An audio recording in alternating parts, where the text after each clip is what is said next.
दोस्तों, कोरोना संक्रमित एक मरीज को लेकर मैं हॉस्पिटल आया हूं।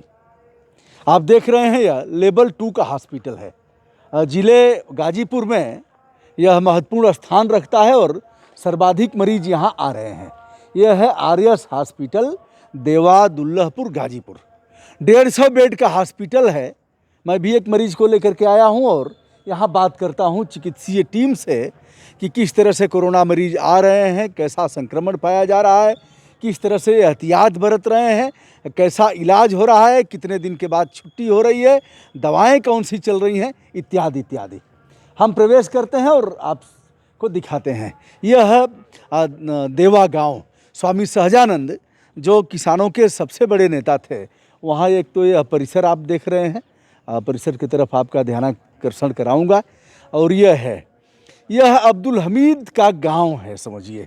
धामूपुर बगल में है, जहाँ परमवीर चक्र विजेता अब्दुल हमीद पैदा हुए और उनके गांव के बगल में है। इसी तहसील में महावीर चक्र विजेता रामुग्रह पांडे जी का भी घर है।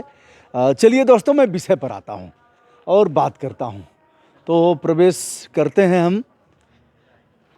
कोविड के जो मरीज हैं वहाँ तो हम नहीं जाएंगे, खुद हम मरीज रहे हैं, लेकिन जहाँ तक हमारी सीमाएं हैं, और आपके लिए भी यह वीडियो काफ़ी काम का होगा। डॉक्टर साहब, शुभ नाम आपका? डॉक्टर आनंद कुमार पटेल। डॉक्टर साहब, आप एमडी हैं? जी जी। और किस चीज़ के विशेषज्ञ हैं? चेस्ट स्पेशलिस्ट हूँ मैं, टीबी चेस्ट। डॉक्टर साहब टीबी और छाती मतलब चेस्ट के स्पेशलिस्ट हैं, विशेषज्ञ हैं। तो जिसमें संक्रमण हो रहा है उसी के आप विशेषज्ञ हैं। कैसे संक्रमण हो रहा है सर, क्या है? देखिए, कोरोना एक तरह का वायरस है जो कि हमारे नाक और मुंह के माध्यम से हमारे गले और फेफड़े को संक्रमित कर रहा है जी। और जो ये कोरोना की जो हम लोग दूसरी लहर या सेकेंड वेव बोल रहे हैं, इसमें क्या हो रहा है कि बहुत तेज़ी से ये वायरस पूरे फेफड़े को संक्रमित कर दे रहा है और 2-3 दिन में ही मरीज की जान चली जा रही है। जी। किस स्तर तक संक्रमित होगा तो आप बचा लेंगे? मेहनत तो अंत तक करेंगे आप। एक चेस्ट के डॉक्टर होने के नाते, जैसा हम लोगों का कर्म भी है और धर्म भी है कि हम लोग मरीज के आखिरी सांस तक जो है लड़ते हैं जी। लेकिन चूंकि हमारा जो ये हॉस्पिटल आरएस हॉस्पिटल है वो सरकार द्वारा लेवल 2 का है। जी। इसमें कोविड अस्पतालों को 3 कैटेगरी में बांटा गया है। जी। L1 level, level 1, level 2, level 3। जी। तो हमारा जो हॉस्पिटल है वो लेवल 2 का है। तो इसमें जो है हम लोग जो है ऐसे मरीजों को लेते हैं जो कि हल्के लक्षण हों या मध्यम लक्षण हों, उस तरह के मरीजों को, जिसको हम लोग माइल्ड और मॉडरेट कोरोना पेशेंट बोलते हैं। जिसमें कि हम लोग जो है कि कोई मरीज हल्के लक्षण वाला है या मध्यम लक्षण वाला है या गंभीर लक्षण वाला है, उसका जो हम लोगों का सबसे सटीक तरीका है उसको जानने का, वो है सीटी स्कैन, फेफड़े का सीटी स्कैन, जिसको कि सामान्य भाषा में HRCT थोरैक्स बोलते हैं। उससे जो है हम लोग ये पता करते हैं कि फेफड़े का कितना हिस्सा जो है संक्रमित हो चुका है इस वायरस से। उसके आधार पे हम लोग पेशेंट को कैटेगरी में बांटते हैं कि ये माइल्ड है, मॉडरेट है या सीवियर है। और हम लोग जो यहाँ पर मरीजों का इलाज कर रहे हैं, ऐसे मरीजों का इलाज कर रहे हैं। न्यूनतम, मध्यम और अधिकतम बताएं एक बार। न्यूनतम, एक जो मरीज होता है जिसको न्यूनतम लक्षण है, और एक मरीज होते हैं जिसको मध्यम लक्षण होता है, और एक मरीज होते हैं जिनको अधिकतम लक्षण होते हैं। तो हम लोग यहाँ पर न्यूनतम और मध्यम जो लक्षण वाले मरीज होते हैं उनका इलाज हम लोग कर रहे हैं यहाँ पर। शासन ने जो निर्देशित किया है, जो बांटा है, क्राइटेरिया तय किया है। डॉक्टर साहब, मरीज आता है तो जैसे ही पता लगेगा कि कोरोना हुआ है, घबराएगा, पसीना होगा और उसे लगेगा कि अब तो फला गए और हमारा भी नंबर है। कैसे आप उनको मनोचिकित्सक की भूमिका में भी कैसे आप होते हैं? हम लोग पहले जो मरीज है और मरीज से अधिक जो चिंतित लोग रहते हैं, उनके जो अटेंडेंट होते हैं, क्योंकि वो अज्ञानता का पूरा यहाँ पर एक तरह का साम्राज्य है कि आदमी जो है हर बुखार को इस समय, जैसे जो कि हमारे हैं झोला छाप डॉक्टर हैं, वो हर बुखार को समझते हैं कि ये टाइफाइड है और वो उसी की जांच करवाते हैं और टाइफाइड मान के ही उनका इलाज करते हैं। क्योंकि ये कोरोना का जो बुखार होता है टाइफाइड के बुखार से बिल्कुल अलग होता है। टाइफाइड के बुखार में क्या होता है कि कभी सांस नहीं फूलती है। अच्छा। हाँ, टाइफाइड के बुखार में किसी भी मरीज का सांस नहीं फूलता है और टाइफाइड का मरीज 2-3 दिन में मर नहीं जाता है। और कोरोना का जो बुखार होता है उसमें क्या होता है कि आज किसी को बुखार आया, 1-2 दिन में उसको खांसी, सर्दी जुकाम, खराश होने लगता है और उसके बाद उसका तेज़ी से जो है उसको कमजोरी आती है। क्योंकि उसको समझ में आता है कि ये कमजोरी है कि सांस फूल रही है, इसमें मरीज जो है डिफ्रेंशिएट नहीं कर पाता उस चीज़ को। डॉक्टर साहब थोड़ा सा रोकेंगे, अगर सांस फूल रहा है, जी जी बुखार है और सर्दी जुकाम ये सब है, खांसी वांसी, तो मान लेना चाहिए कि ये कोरोना का जी सिम्टम जी है। जी बिल्कुल। और टाइफाइड में सांस नहीं फूलेगा। टाइफाइड में सांस नहीं फूलती है। जी। जी तो ऐसे में आप लोग इलाज शुरू करते हैं जी और जी उसका हौसला बढ़ाते हैं। जी जी जी ऑक्सीमीटर से जो माप होती है, जी जी इसमें दो चीजें हैं, जी जी एक तो पल्स रेट है और एक जी जी ऑक्सीजन लेवल है। हाँ, क्या है यार ऑक्सीजन कितना पल्स होना चाहिए? ऑक्सीमीटर एक यंत्र होता है, जैसे बीपी इंस्ट्रूमेंट होता है, जी। थर्मामीटर होता है, ऐसे ही एक यह चूँकि पहले सामान्य लोग इसके बारे में नहीं जानते हैं, जब से कोरोना आया, बीमारी है, तब से लोग पल्स ऑक्सीमीटर के बारे में, पल्स ऑक्सीमेट्री के बारे में थोड़ा थोड़ा जानने लगे हैं।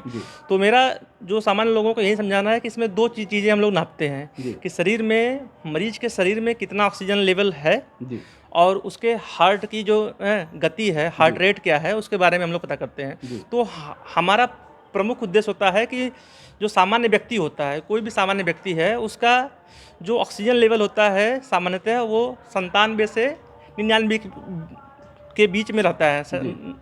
97% से लेकर 99% तक रहता है। अगर किसी भी मरीज का ऑक्सीजन लेवल 94 से नीचे आ रहा है तो हम ये 100% मानते हैं कि उसको कोरोना हो चुका है।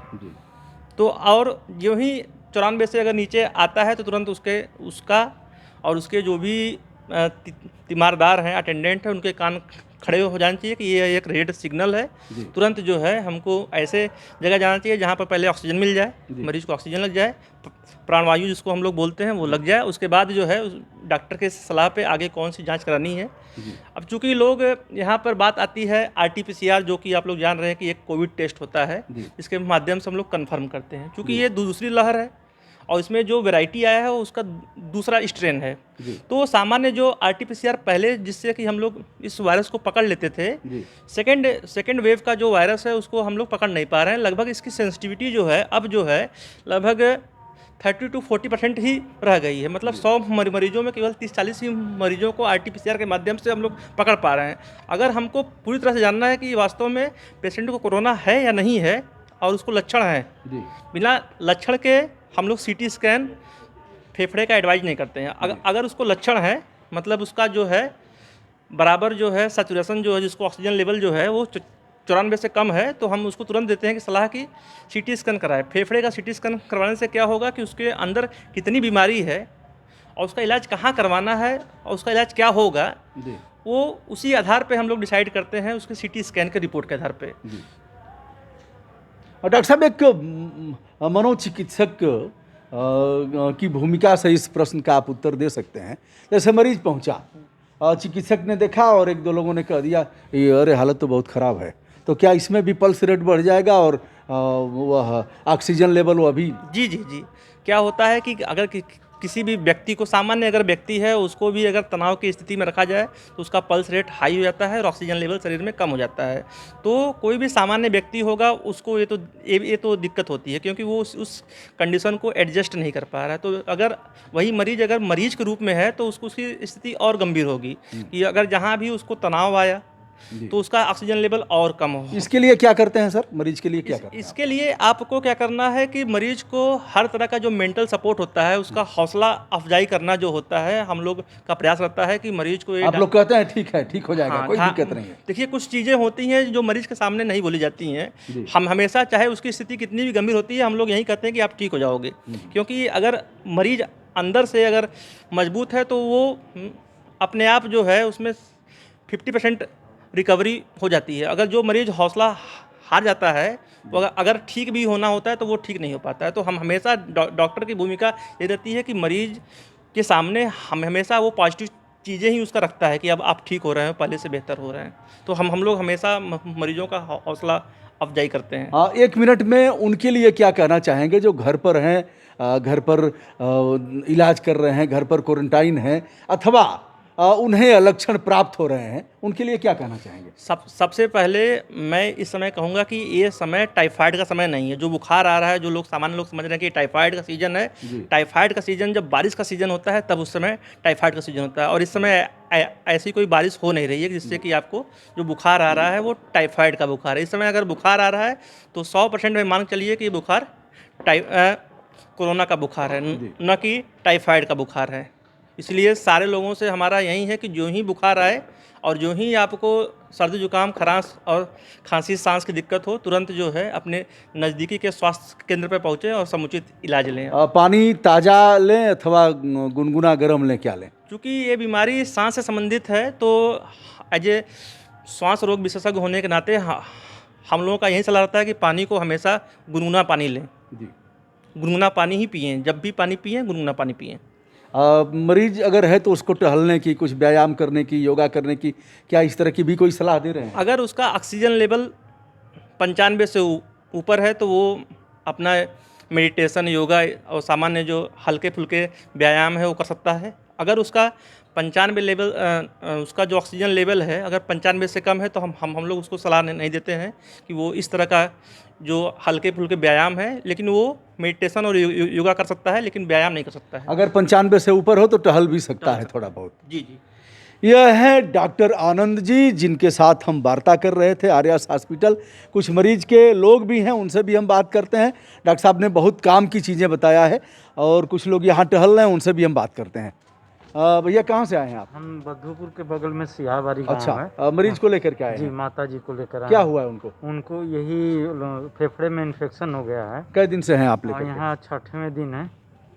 माता जी ठीक है अब पहले हाँ, से? पहले से बहुत सुधार है सर। अच्छा, वो डर गई थी क्या भीतर तक? कि नहीं अरे अब भीतर तो डरी तो नहीं थी, उनको बुखार आया, फिर उसके बाद तीसरे दिन लूज मोशन हुआ, हफनी चालू हो गया। मेरे दिमाग में आया कि कहीं ना कहीं कुछ इन्फेक्शन लग रहा है। मैंने जाकर मऊ डायग्नोस्टिक सेंटर पर उनका CT स्कैन कराया, जिसमें 70% उनका फेफड़े में इन्फेक्शन संक्रमण था। तो इसके बाद दिमाग में आया कि अरे ये तो बहुत गंभीर बीमारी हो गई। तुरंत डॉक्टर साहब को फ़ोन किए तो हम कहें सर आपके यहाँ अवेलेबल है ऑक्सीजन? कहाँ हमारे यहाँ अवेलेबल। तुरंत वहाँ से मैं गाड़ी से लेकर माता जी को यहाँ लाया। जब लाया यहाँ पर तो 70 ऑक्सीजन लेवल 70 था सर। और 70 था तो डॉक्टर साहब अपने यहाँ एडमिट किए। इसके बाद ऑक्सीजन लगाए 5 लीटर 6 लीटर पर ऑक्सीजन उस समय 90 मेंटेन कर रहा था, लेकिन इस समय 1 लीटर पर 90, 92, 93, 95 तक मेंटेन कर जा रहा रहा है। है। पहले से सुधार है। माता जी भी खुश हैं? माता जी भी खुश हैं और हम भी यहाँ की स्टाफ बहुत बहुत बढ़िया। चलिए यहाँ और भी कुछ लोग हैं, आप भी किसी को लेके आए हैं? जी, हम अपनी माता जी को लेके आए हैं। अच्छा, माता जी की उम्र क्या होगी? जी 60-61 वर्ष के हैं। अच्छा, क्या उनको कब दिक्कत हुई थी? उनको सर दिक्कत हुई थी 7-8 दिन पहले, बुखार आया। हाँ, कहाँ से आए हैं आप? हम सिखड़ी से आए हैं। अच्छा, हाँ तो बुखार आया तो चेक कराए तो टाइफाइड निकला। हाँ तो उसका इलाज 5-6 दिन चला। हाँ इसके बाद उनको सांस में दिक्कत होने लगी। हाँ तो हम मऊ ले गए हैं खत्री जी के यहाँ। हाँ। तो बड़ा दबाव जुगाड़ से मतलब देखे, तो उसके बाद CT स्कैन कराए तो कहीं इनका 80% फेफड़ा में दिक्कत है, अब कहीं जल्दी भर्ती कराइए। तो हम सर को फ़ोन किए और यहाँ आए तो यहाँ ऑक्सीजन लेवल 78 था। अच्छा, तो अब बहुत सुधार है, बहुत आराम है। अब कितना ऑक्सीजन लेवल है? इस समय ऑक्सीजन लेवल उनका बिना ऑक्सीजन और बिना मतलब चौथू से हाँ, और 96 है। 96 से पहले कितना था? पहले तो सर 78 पे भर्ती किया। 78 पर, अब 96 है। जी, बहुत बढ़िया सुधार। चलिए, आप लोग कैसे क्या? हम लोग बनारस से आए हैं। अच्छा, बनारस से मरीज लेकर के आए हैं गाजीपुर में? हाँ। अच्छा, क्यों? बनारस में तो इतने हॉस्पिटल हैं, सरकारी हॉस्पिटल हैं बड़े बड़े। नहीं है, बट यहाँ का मतलब भैया का सब माहौल यहाँ का अच्छा था, हर चीज़ का मतलब। क्या किसको लेके आए हैं, कौन है? हम अपने दादी को लेकर आए हैं। अच्छा, दादी कब बीमार हुई, कैसे? दादी एक्चुअली घर पे थोड़ा मतलब खांसी वगैरह उनको आ रहा था, तो मतलब टाइफाइड वगैरह निकला ब्लड चेक में, तो फिर दवा वगैरह चल रहा था नॉर्मल, लेकिन उनका संक्रमण बढ़ते धीरे धीरे और बढ़ते दूरी गया। बना लिया जाए। हाँ, हाँ, ठीक है। संक्रमण बढ़ते गया, हाँ। तो धीरे धीरे नहीं कवर हुआ। फिर बात हुआ कि मतलब जब ऑक्सीमीटर से चेक किया ऑक्सीजन लेवल तो उसमें डाउन बताया। तो फिर भैया से बात हुआ डॉक्टर साहब से। हाँ। तो डॉक्टर साहब बोले कि जैसा भी हो आप यहाँ लेकर आइए, हम उचित इलाज। अब कितना है ऑक्सीजन लेवल? अभी 97-98 तक जा तो रहा बहुत बढ़िया है। है। हाँ, बहुत और सुधार है, वो खुश है ना? बहुत इच्छा भी पहले उनको तो उनको बता रहे हो ना कि ठीक हो जाएंगी? बहुत बढ़िया। बहुत डॉक्टर साहब क्या बताते हैं उनको? डॉक्टर साहब तो बोलते हैं कि अभी सही हो गई हैं, बस हाँ। सब अच्छा हो गया। मतलब पहले उनका तो भी हौसला बढ़ाते हैं। हाँ, पहले तो खाना पीना मन के हारे हार है, मन के जीते जीत। क्यों निराश नहीं ना हो? नहीं सर, हाँ, हम हौसले से। दादी मतलब बनारस से हम भी आए, भाई मेरा है वो है। हाँ, हाँ। और दादी को यहाँ पे लेकर आए तो मेरी दादी का जो भी सिचुएशन है अब बहुत पहले से बहुत बेटर है। मतलब जो बनारस में मतलब कि 1-2 दिन कहीं एडमिट किए थे, इतना तो सिचुएशन नहीं सही था और यहाँ पे बहुत ज़्यादा सुधार हुआ है। देखिए, एक बात छन करके आई है कि भैया अपना हौसला न गंवाएं। अगर हौसला गंवाएंगे तो दिक्कत होगी। अभी जैसा कि डॉक्टर साहब ने बताया कि अगर ऐसे आप करते हैं तो आपका पल्स रेट भी अनियमित होगा और उसके साथ ही आपका जो वो है ऑक्सीजन लेवल वो अभी गड़बड़ बताएगा। तो डॉक्टर साहब बहुत बहुत धन्यवाद आपका। और आप चेस्ट के हैं, एमडी हैं, तो मुझे भी अच्छा लगा। मुझे क्या करना चाहिए? चलिए, मैं भी एक मरीज हूँ और आ जाए थोड़ा सा और आगे। मरीज था अभी भी जी, तो अभी हमारा जैसे टहल के मैं आया हूँ, टहलने से पहले आपने एक टिप्स दिया तो उस समय 98 था और टहल करके आया हूँ 96 था। तो इसका क्या मतलब? तो इसके लिए कुछ क्या होता है कि जैसे कि जो ये बीमारी है इसमें फेफड़ा संक्रमित होता है, तो उसकी वजह से क्या होता है कि फेफड़े में थोड़ा सा सिकुड़न आ जाती है, जिसको हम लोग अपनी भाषा में लंग फाइब्रोसिस बोलते हैं। तो उसको अगर हमको दूर करना है तो उसके लिए कुछ एक्सरसाइज होता है जिसको हम लोग बोलते हैं चेस्ट फिजियोथेरेपी। अच्छा। तो उसमें कुछ एक्सरसाइज है, जैसे सामान्य एक्सरसाइज होते हैं, उसके साथ में कुछ और भी एक्सरसाइज होते हैं, जैसे कि आप लोग अनुलोम विलोम सुने होंगे। उसके अलावा भी कुछ एक्सरसाइज होता है कि जिसमें हम लोग क्या करते हैं कि बैलून जैसे होता है ना कि हाँ। फुलाना जिसको कहते हैं, हाँ। या हम लोग के पास एक इंस्ट्रूमेंट आता है, उसमें कई गेंद होता है, उसको हम लोग कहते हैं कि उसको ऊपर नीचे करने के लिए, तो आपका फेफड़ा जो होता है वो मजबूत होता है। अच्छा। जो फेफड़े में फाइब्रोसिस हो रही है उसको हम लोग उसके माध्यम से कम करने का प्रयास। खाना क्या चाहिए सर? खाने में जैसे कि एक जो भी पेशेंट चेस्ट का होता है उसके लिए खाने में हाई प्रोटीन डाइट लेना उसके लिए मस्ट होता है कि जब से आपकी जो चेस्ट के चारों ओर जो मांसपेशियां होती हैं वो अगर मजबूत नहीं होंगी तो आपको सांस लेने में जो दिक्कतें हो रही हैं वो बढ़ती जाएंगी। तो एक्सरसाइज साथ में आपको डाइट भी बहुत ज़रूरी है कि आपको हाई प्रोटीन डाइट जो है आपको लेना चाहिए। फल में क्या लें? फल में जैसा कि इस समय का जो सिचुएशन है तो मेरा यही अनुरोध है कि फल न लें। अच्छा। फल इस समय लेंगे खांसी आएगी, फेफड़े पर लोड पड़ेगा तो आपको सांस की समस्या और बढ़ जाएगी।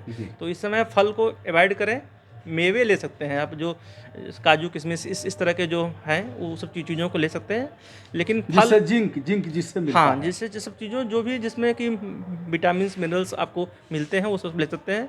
लेकिन फल के लिए अभी जो है, चूँकि फल थोड़ा उसकी जो प्रकृति होती है ठंडी होती है, तो अभी इसलिए हम लोग अभी जो है जो कोविड के पेशेंट हैं उनको हम लोग जो है अभी इसके बारे अच्छा, में। कोविड से उबरने के बाद अगर निगेटिव आ जाता है तो कितने दिन बाद अगर सामान्य स्थिति रहती है तो फल लेंगे? नहीं, देखिए ये तो हर मरीज के लिए अलग अलग होता है कि वो कितने दिनों बाद उस बीमारी से पूरी तरह से ठीक हो जाता है। अगर आपको महसूस हो रहा है कि अब मैं पूरी तरह से ठीक हूँ, मुझे कोई दिक्कत नहीं है, तब आप जो है दोपहर के समय में फल ले सकते हैं। सुबह शाम फल न लें। और दूध तो हमेशा पीना है। दूध जो है एक तरह से नियर जो है बैलेंस डाइट है, जैसे कि संपूर्ण जिसको आहार नहीं कर सकते हैं। हल्दी के हाँ, साथ? हल्दी साथ में, और क्योंकि हल्दी एक तरह का एंटीऑक्सीडेंट होता है और हमारे भारतीय मसालों में उसका बहुत उच्च स्थान है, तो हम हमेशा हल्दी तुलसी का सेवन के लिए हम लोग मरीजों को कहते हैं। सब एंटीऑक्सीडेंट होते हैं और इनका प्रयोग करना चाहिए। दोस्तों, यह रहे डॉक्टर आनंद साहब जो चेस्ट के विशेषज्ञ हैं, एमडी हैं। इनसे बात किया। बहुत बहुत धन्यवाद आपको।